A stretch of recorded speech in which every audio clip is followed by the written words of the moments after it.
Okay, like my accent is, I can't even realize because I'm numb to it. I'm numb to it. But this is not a facade. I'm sorry. I just don't socialize much because I work so hard at chess. Like I'm literally sorry. I delete all social media. I sit inside. I study chess, and I leave to pick up my delivery food twice a day. That is my life. I enjoy it. Okay. And if my English is not as native as it is, sometimes I'm sorry, but I'm deeply, deeply sorry for my mistake, and I know that my actions have consequences, and I suffer those consequences. During that time, I completely stepped away from a very lucrative streaming career. I stopped playing in all events, and I lost a lot of close friendships and relationships that meant a lot to me. So I assure you, maybe I did not suffer, but I'm putting myself in the public now. I could be ruining my reputation for my life. After the game against Magnus, obviously Magnus puts this tweet, clearly some insinuations, and then everyone starts to pile. I get an email from chess.com saying that they've privately removed access to my chess.com account and that they have uninvited me from the Global Chess Championship. Now, 3 days ago, I met with someone very high up in chess.com at the Stingfield Cup, had amazing, amazing words. But because of this game against Magnus, because of what he said, they have decided to completely remove me from the website. Now, this is after I have already fully admitted, and they have the best cheat detection in the world. They know that I'm not a cheater, and that I give everything to chess. I work so hard, and chess is my entire life, okay? Now, if they're going to try to think that I'm going to be silent about what is happening, after not playing in chess.com events, I went to over-the-board tournaments, and I decided to myself that the only way to make up for my mistake was to prove to myself and to prove to others that I could win myself. Now that has been my mission, and that is why I've lived in a suitcase for 2 years. That is why I have played 260 games in 1 year. That is why I've training 12 hours a day, because I have something to prove. And now that chess.com has suddenly decided to hop on Magnus's insinuations, Hikaru's very direct accusations, now they see the opportunity, okay, we're just gonna get rid of this.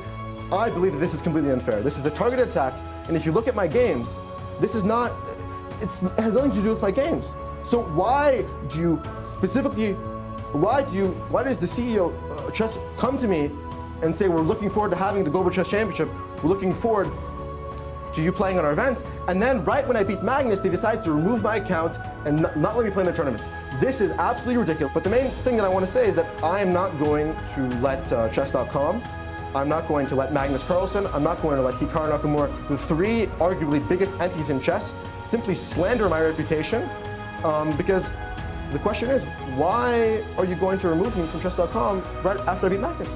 Just what's with the timings? When I was 8 years old, Magnus Carlsen came to an exhibition in California, and my mom took me there. I just started, or maybe I was 9, I just started playing chess. And he was doing a blindfold simul, and there was an auction to bid on it. And when they were bidding on it, it got up to $1,000, and it became too much. And my mom was like, no, if you really, really want it, we'll do it. You know, she was going to make a financial sacrifice so I could play. And I said, no, Mom. One day I'm going to play him for free. Okay? And instead, I got a signed big chess piece, and that happened. But to me, to see my hero, to see my absolute hero try to target, try to ruin my reputation, ruin my chess career, and to do it in such a frivolous way is really, really disappointing.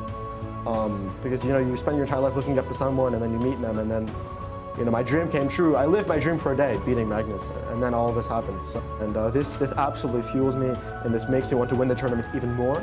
And I can come to the game. I can completely strip. You want to do any fair play check to me you want. I don't care, because I know that I'm clean, and they could literally tell me the most ridiculous thing. If they want me to strip fully naked, I'll do it. I don't care, because I know that I'm clean, and I'm willing to subject myself. You want me to play in a closed box with zero electric transmission? I don't care.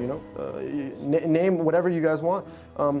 I'm here to win, and that's going to be my goal regardless. 1 year ago, I was a Harvard reject with no potential in life, and I think like a year ago, I was 25, maybe 20. I was barely a grandmaster. I had just got rejected from my dream school, you could say. So 1 year ago, things were looking pretty bleak, but to be at this moment, to play Magnus in a match and make it to the top 8, and this is definitely in some cases, a dream come true. So obviously, I would just cherish the moment, because the fact that I'm even a professional chess player now is a complete miracle. It would have been so easy for me to be a professional streamer or go to college, but the fact that I've been given this opportunity to be a professional chess player, I'm very grateful for, and will make the most of. So my opponent blundered a piece on move 10. For not resigning, his punishment was that I had to promote to 3 knights, and I gave him a nightmare. Magnus Carlsen, and now I'm curious to hear some reactions from Hans in Miami. Hans, yesterday was a terrible day for you, and today you start out with a masterpiece. How would you summarize it? Chess speaks for itself. Is it something special doing this against Magnus, Hans?